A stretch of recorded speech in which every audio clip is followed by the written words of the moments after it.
जी प्यारे दोस्तों, अस्सलाम वालेकुम। उम्मीद करता हूँ सब खैरियत से होंगे। दोस्तों, मौजूदा हालात में कभी किसी से बहस ना करें। अगर कोई कहे हाथी उड़ता है तो उसको बताएं कि आज सुबह ही हमारे घर की तार पे बैठा था। गुस्सा और कानून दोनों बड़े ही समझदार हैं।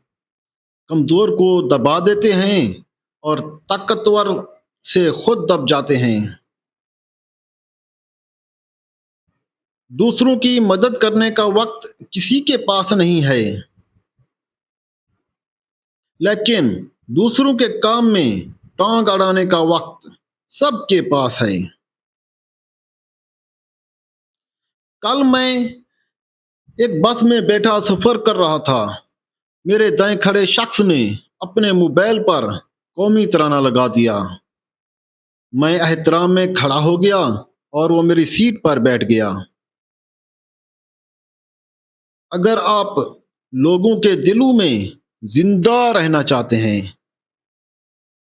तो ये एक बात याद रखें।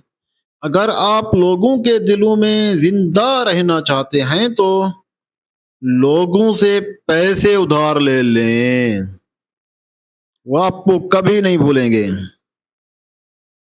इसका समंदर भी अजीब समंदर है। इसका समंदर भी अजीब समंदर है। जो डूब गया वो आशिक, जो बच गया वो दीवाना, और जो तैरता रहा वो शोहर कहलाता है। जी प्यारे दोस्तों, वीडियो कैसी लगी है? अगर अच्छी लगी है तो लाइक करें, सब्सक्राइब करें, दोस्तों को शेयर करें।